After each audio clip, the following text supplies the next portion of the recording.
mujeres y el derecho al voto, que cabe hacer mención que solamente forma parte dentro de los programas de estudio y los libros de texto cuando se habla acerca del voto femenino. Y siempre me gusta recalcar cómo estamos apropiándonos de este tema. Y bueno, en el primer párrafo nos podemos dar cuenta que antes de México, dice, otros países ya del mundo y también de América Latina, pues habían reconocido el voto, ¿no? Inglaterra desde 1918, Alemania, Canadá 1919, Estados Unidos 1920, Ecuador es el primer país en Latinoamérica, y a partir de ahí Brasil, Uruguay, Panamá, Argentina. México es de los últimos 6 en el que se reconoce el voto femenino. Y aquí está la frase a la que yo quiero llegar. Dice: en nuestro país fue reformado el artículo 115 constitucional en 1943, aquí hay un error, debe decir 1947, y después dice en 1953 se extendió ese derecho a las elecciones federales. Entonces, si nos damos cuenta en este último párrafo femenino, no hacemos referencia a que es producto de una lucha, ¿no? Yo siempre digo que es como decir, la Constitución se despertó ese 17 de octubre de 1953 y dijo, hoy voy a cambiar, ¿no? Hoy vamos a reconocer, como si la Constitución fuera un ente mismo que dijo, yo, ¿no? Tomo la decisión en ese momento. Estos procesos difícilmente los vemos, los estudiamos y los comprendemos como una lucha, como producto de una lucha. Y creo que de aquí es lo importante, porque con estos contenidos se están formando las niñas y los niños de educación básica, ¿no? Medio superior, y eso es muy importante recalcarlo. Ver que los derechos de los que actualmente gozamos, ¿no? Las niñas, las mujeres que están en este momento aquí, dar conciencia de que la ciudadanía, los derechos políticos son consecuencia de una lucha, no fue algo dado, no fue una reforma simplemente al artículo 115 o al 34 constitucional. Estas reformas son producto de décadas de lucha, y eso es en lo que me gustaría centrarme el día de hoy, más que hablar propiamente de esta conmemoración de estos 69 años del voto de las mujeres, que nosotros nos podamos llevar pues esa impresión de que este voto, de que lo que gozamos ahora en la actualidad es producto de muchas mujeres que en lo individual y en lo colectivo se organizaron para poner como demanda el reconocimiento de los derechos políticos de las mujeres. Para nada más como una introducción muy breve, es que este texto me encanta. Este texto es de 1821, es José Joaquín Fernández de Lizardi. Cuando concluye el proceso de independencia, después de que las mujeres participan de múltiples maneras en el proceso independentista, se da la consumación y después que les dicen, bueno, pues muchísimas gracias por participar, te puedes retirar a tu casa, nosotros nos encargamos de decidir qué va a ser de este México, ¿no? De este México, de este país que comienza a nacer. Y Joaquín Fernández de Lizardi, el pensador mexicano, empieza con estas preguntas. El texto se llama 50 preguntas que le quieran contestar al pensador. Y una de ellas, la 43, dice, ¿podrán asistir a estas las mujeres? ¿A qué se refiere? A las cortes, cuando empiezan las discusiones. ¿Hay un motivo justo que lo impida? Si son ciudadanas como lo son, pues si no, están aún en peor condición que los originarios de África, ¿no? O sea, todavía las mujeres peor que los africanos que venían en los procesos de trata de personas. Dice, declarados ciudadanos por el imperio. Si son ciudadanas, ¿hay alguna razón fundada en el derecho de gentes para ser excluidas de la representación nacional?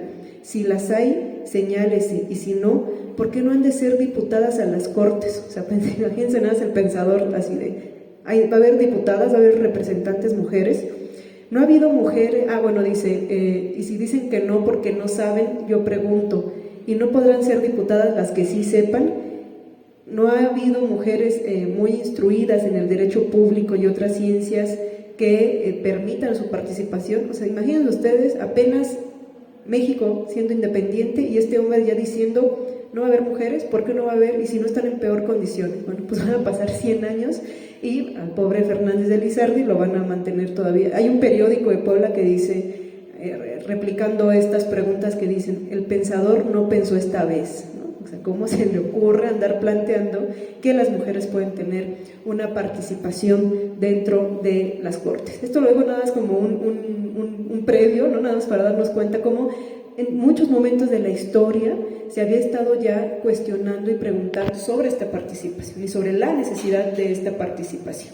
Bueno, un antecedente ya más directo, pues va a ser la propia Revolución Mexicana, como la precursora de la Revolución Mexicana, 1910, y ahí vamos a encontrar cómo las mujeres pues se van a involucrar y van a participar en diferentes ámbitos, ¿no? Desde la enfermería, en la organización de clubes antirreeleccionistas, en la vida cotidiana del propio proceso de la guerra, como soldadas, como coronelas, como en todo lo que tuviera que ver con el espacio de las armas, haciendo propaganda, les digo, formando estos clubes antirreeleccionistas, adhiriéndose a las distintas facciones. Es decir, vamos a tener durante todo el proceso revolucionario una participación muy importante y desde distintos ámbitos, y pues van a destacar personalidades muy importantes. Por ejemplo, en esta foto de la enfermería tenemos a Elena Arizmendi, que crea la Cruz Blanca Neutral, que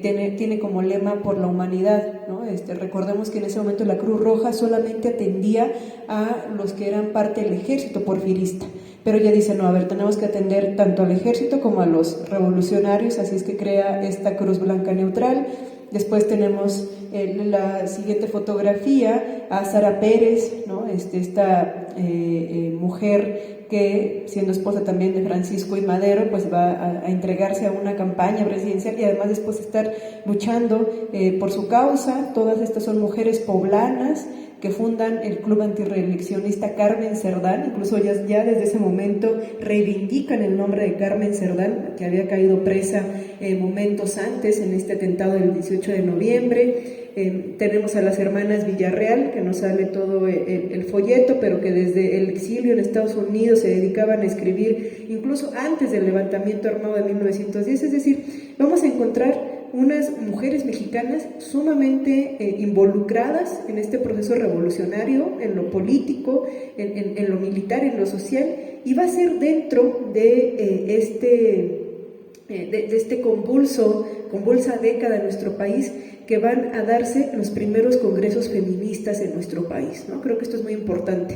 Pensamos muchas veces que el feminismo es actual, es reciente, que en 2019 empezaron estas marchas del 8 de marzo, en 2018, pero no. Vean, el Congreso Feminista en nuestro país, el primero es de 1916, es decir, son movimientos que tienen más de 100 años. Se van a organizar dos en 1916 y el primero va a ser convocado por Salvador Alvarado, que en ese momento era el gobernador de Yucatán, y entonces se van a convocar a estos congresos feministas y van a reunirse en el teatro que ustedes ven en la imagen, el Teatro Peón Contreras de la ciudad de Mérida.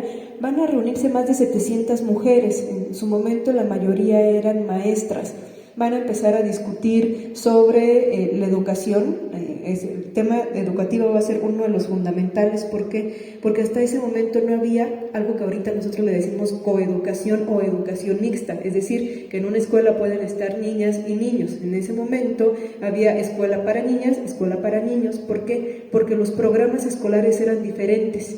Mientras a los niños se les enseñaba aritmética, a las niñas se les enseñaba rudimentos de aritmética, es decir, bájenle un poquito, pues para que puedan cacharle, y además de todo, metan materias mujeriles, que eran bordado, administración del hogar, jardinería, etcétera, ¿no? Entonces era esta diferencia en los programas escolares. ¿Qué decían estas, sobre todo maestras en el Congreso Feminista?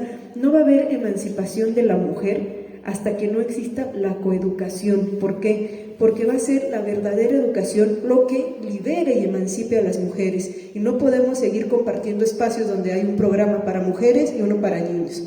Y además empezaban a solicitar clases de biología, clases de anatomía, educación sexual, era muy importante, educación científica, decían, ¿no? Algo así como ahorita que dice libre de fanatismos, como lo mencionó el artículo 3º, y entonces un tema muy importante va a ser el educativo, ¿no? Pero también van a empezar a abordar el tema del voto. Y aquí podemos también decir algo muy importante. Cuando hablemos de estas mujeres que están luchando por el voto, también vamos a tener la presencia de mujeres que se resisten al voto, ¿no? En este caso, en el Congreso Feminista, decían, a ver, voto, reconocimiento, ciudadanía, y otras decían, no, a ver, espérate tantito, está bien que queremos educación, está bien que queremos participar, pero no exageres, ¿no? O sea, el voto ya es mucha responsabilidad, ya es muy para allá, ¿no? Vamos a empezar por lo poquito, vamos a empezar por el centro, la educación, la familia, pero voto tampoco, ¿no? Y entonces va a haber disputas entre estas mujeres que asisten a los congresos, entre las radicales, que son las que querían el voto, y mujeres pues más conservadoras que decían, bueno, no es para tanto, ¿no? O sea, sí, pero no tanto. Y bueno, aquí vamos a encontrar a una de las figuras más importantes en el sufragio, en la lucha por el sufragio femenino, Hermila Galindo, que ustedes la van a identificar dentro de muy poco, porque ya está dentro de los billetes de 1,000 pesos, ¿no? Entonces, Hermila Galindo en ese momento se adhiere a la Revolución Mexicana, ella es del norte, es de Durango, es secretaria de Venustiano Carranza, es oradora, empieza a colaborar con el constitucionalismo y empieza también a demandar educación sexual. De hecho, ella no puede asistir a Mérida, al Congreso Feminista, pero manda su ponencia que era sobre la educación sexual y escandaliza a todas las maestras, ¿no? Y además ella empieza a cuestionar esta supuesta diferencia de las capacidades entre el hombre y la mujer, ¿no? Hay un argumento que dice, a ver, pues en ese caso mídanle la cabeza a un burro, ¿no? A ver si es cierto que entre más grande más chico es la diferencia, ¿no? Entonces, porque pensemos en el momento, ¿no? En el contexto donde se justificaba el por qué las mujeres pensaban menos o más o tenían más o mayor o menor capacidad, perdón. Y entonces, en estos congresos feministas, Hermila Galindo destaca, ¿no? Se da todo un proceso muy importante. Yo siempre digo que Mérida es como la cuna del feminismo en nuestro país. Tenemos a Rita Cetina, una maestra del Porfiriato, después todos estos congresos feministas con Salvador Alvarado, y después llega el gobierno Felipe Carrillo Puerto, que le da continuidad a este impulso que ya le había dado Salvador Alvarado. ¿Qué va a pasar ahora sí con Mérida? Vamos a tener las primeras elecciones populares y vamos a tener las primeras 3 diputadas. Es decir, cuando incluso todavía ni siquiera estaba las reformas constitucionales ni el reconocimiento al voto de las mujeres a nivel municipal y federal, Mérida, Yucatán, ya había dicho, no, a ver, aquí las mujeres pueden votar y ser votadas. Y entonces tenemos a las primeras diputadas que van a ser Elvia Carrillo Puerto, sí, también hermana de Felipe Carrillo Puerto, el gobernador. Tenemos a Raquel Cid y a Beatriz Peniche, ¿no? Van a ser las primeras 3 diputadas por elección. Eso fue en 1923. Vean ustedes la diferencia, 3 décadas antes de la reforma al voto, ellas ya habían sido electas por votación popular. Y la mujer que tenemos al centro, Rosa Torres, también maestra, ella fue electa para ser regidora dentro de Mérida. Entonces, vamos a tener estas votaciones, pero lamentablemente en el 24, es decir, un año después, Felipe Carrillo Puerto es asesinado. Como es asesinado, estas candidatas, estas diputadas también tienen que salir huyendo. ¿Por qué? Porque su vida también corre a peligro. Así es que no pueden concluir con este mandato, con este primer cargo popular que les asignan. De Margarita Robles, esta me encanta, ¿no? O sea, imagínense, este es Palacio Nacional y este cartelón me encanta, dice: revolución cumple tu promesa, emancipa a la mujer. Y en esta foto es aproximadamente los de 1920. ¿Por qué? Pensemos esta cuestión. Así como las mujeres participaron en la independencia, al momento de que están tomando decisiones sobre este México naciente, que les dicen: muchísimas gracias, a partir de aquí nos encargamos nosotros, tú vete a tu casa.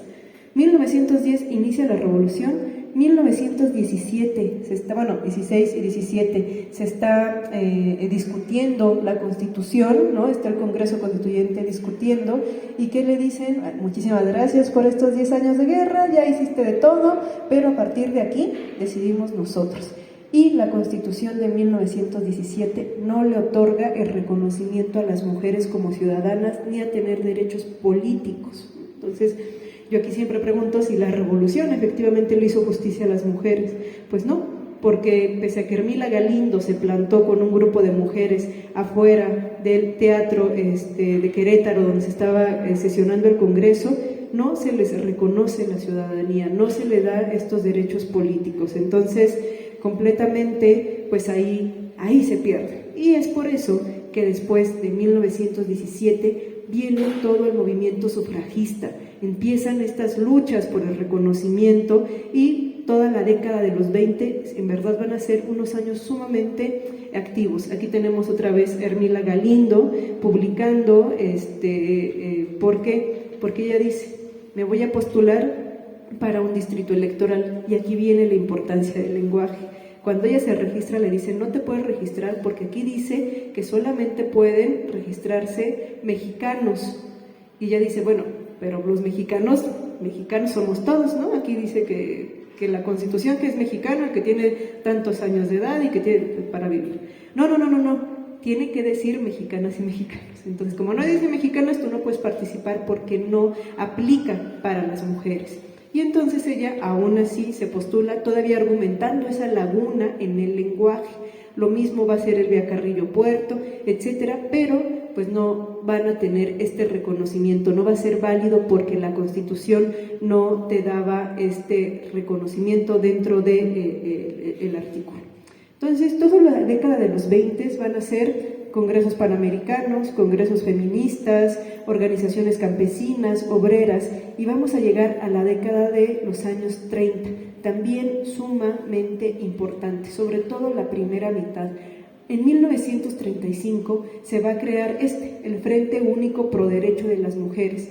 Hasta ese momento había muchas iniciativas, por ejemplo, el Congreso Panamericano, el Iberoamericano, el Consejo Feminista Mexicano, es decir, toda la década de los 20 estuvieron de alguna manera organizándose por regiones, pero el Frente Único Pro Derecho de las Mujeres llegó a aglutinar a más de 50,000 mujeres, y estas 50,000 mujeres eran católicas, protestantes, conservadoras, liberales, priistas, bueno, todavía no estaba el PRI, pero estaba el partido oficial, comunistas, campesinas, obreras, profesoras, es decir, que todo aquello que se había tenido por sectores, en esta ocasión con el Frente Único, que además era liderado por Cuca García, una extraordinaria mujer de Michoacán, empiezan a aglutinar todas las demandas, porque decían, no puedo pedir un derecho político cuando las cuestiones sociales como el cuidado de los hijos, la igualdad de salario no se cumple, y entonces todas estas demandas de mujeres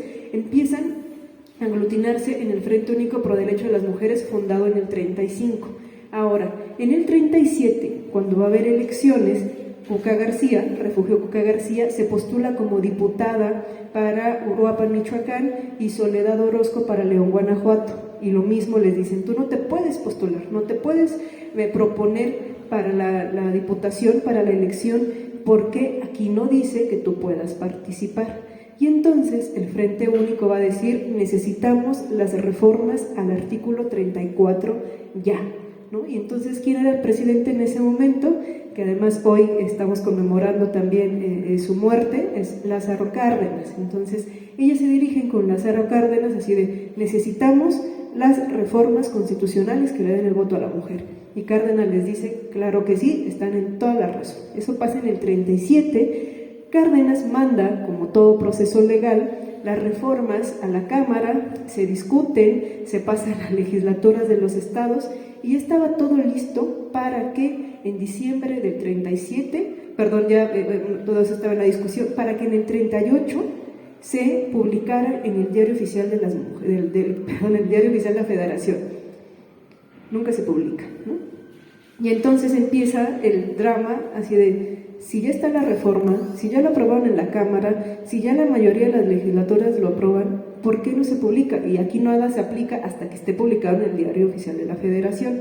Y entonces empieza el drama de por qué se está haciendo la reforma, por qué se aprueba y no se va a publicar. Así, con el mañana, con el ya casi, las tuvieron hasta que acabe el sexenio de Cárdenas, ¿no? Y entonces, ¿cuál es la discusión y cuál es lo que se plantea? Que en 1933, cuando las mujeres por primera vez votan en España, gana la derecha. Y aquí el argumento es, si le damos el voto a las mujeres son muy influenciadas por la Iglesia, van a votar por el candidato opositor, no van a votar por Ávila Camacho, que era el candidato del partido oficial, era Andrew Almazán. Entonces dicen, no, mejor no les damos el voto, porque si lo ejercen, capaz que están muy influenciadas por la Iglesia, votan por el grado conservador o por el que el marido les dice. Y entonces Cárdenas no le da el voto a las mujeres, y esto es sumamente importante, ¿no? Porque ya estaba todo. Imagínense cambiar de la fecha del 37, 38 hasta el 53. ¿Cuántos más años más tuvo que pasar para que se diera este reconocimiento? Entonces es mejor no se los damos, no vaya a ser que si voten por el que no es mi candidato, y entonces nunca se publique en el diario. Todo eso se pierde, toda la lucha de la primera mitad de los 30 se pierde. ¿Por qué? Porque obviamente estas mujeres quedaron sumamente decepcionadas, ¿no? Y además de todo el frente, que había sido un frente autónomo, por así decirlo, que había congregado a estas mujeres, que les dicen, bueno, ahora hay que afiliarlo al partido oficial. Y entonces queda el frente afiliado al partido oficial, se quedan sin el voto y el frente empieza a desmoronarse. No volvió a haber otra organización tan fuerte como este frente. Y bueno, aquí hay algo muy importante. Si ustedes se dan cuenta, tenemos ahí estas manifestaciones, estos cartelones, están en esta última imagen, dentro del Palacio Nacional, dentro de la explanada del Zócalo, porque ellas presionaron tanto a Cárdenas con marchas, mítines, huelgas de hambre afuera de Los Pinos, amenazas con quemar el Palacio Nacional. Y entonces, porque muchas veces creemos que lo que pasa ahorita de manifestaciones, de mítines, es algo nuevo, ¿no? Estas mujeres en verdad estaban en huelga de hambre afuera de la casa de Cárdenas, que estaban amenazando Palacio Nacional, estaban organizándose afuera en estos mítines, y es como consiguen que Cárdenas les diga, sí, ahí va la reforma, aunque después no se publica, ¿no? Y entonces eso nos lleva a la segunda mitad de la década de los 30. El frente estaba destruido, quedaban algunos momentos, algunas mujeres tratando de poder organizarse. Cuando se dan cuenta que esto ya no estaba funcionando, Esther Chapa se la pasa 22 años mandando una carta cada año a las sesiones del Congreso, durante 22 años pidiendo la ciudadanía, y es decir, empiezan ahora pues todo un proceso ya no de lucha en el sentido de las mujeres de los 20 y 30 que se organizaron a través de estas agrupaciones, sino ahora pues era más como pues que el candidato a la presidencia que lo meta en su agenda, ¿no? Como estarle diciendo, estar insistiendo, participar en sus mítines, estar aquí, estar allá. Y es así como el candidato Miguel Alemán, ¿no? Cuando también ya está en campaña, aquí en Ciudad de México les dice, bueno, les vamos a reformar el artículo 115, que es el de voto municipal, y las mujeres por primera vez votan en elecciones municipales con esta reforma, ¿no? Eso fue en el año 47. Y bueno, ¿por qué se les da este voto municipal? Incluso están ahí algunas de las discusiones, porque decían, bueno, es que el municipio es como si fuera el hogar, ¿no? Todavía es algo cercano, todavía forma parte de tu comunidad, y todavía en el discurso les dicen, bueno, pero no quiero que te distraigas de tus deberes, no quiero que te distraigas de lo que una mujer debe ser, que es la familia, la casa, los hijos, el marido. Ahí te va el voto municipal, pero aquí en cortito, ¿no? Aquí en chiquito, no te me distraigas.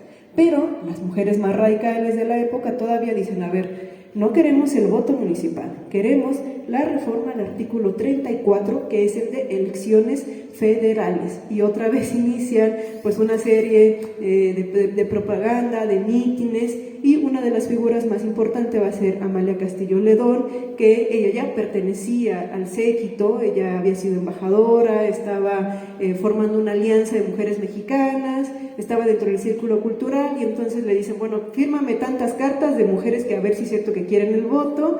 Y es como en la campaña de Ruiz Cortines es cuando dice, bueno, está bien, voy a meter a la reforma pues el artículo 34, y eso es lo que nos lleva a ese 17 de octubre de 1953, en el que ahora sí, en el diario oficial se anuncian las reformas del artículo 34. ¿Se dan cuenta la distancia entre el 37 y el 53? ¿No? Todo ese tiempo que se mantuvo en el sí, no, y las mujeres pueden votar en elecciones federales hasta el 55, que me parecen eran unas diputaciones, y hasta el 58 cuando se vota por presidente, ¿no? Y entonces ahorita estamos a 69 años de aquella publicación en el diario, pero bueno, esto es muy importante recalcarlo, ¿no? Son como 3 momentos diferentes. Ahora, hubo otros estados que, como Mérida, Yucatán, fue pionero. Por ejemplo, Chiapas desde 1925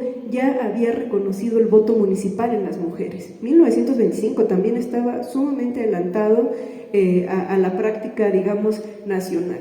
Pero bueno, en síntesis, ¿no?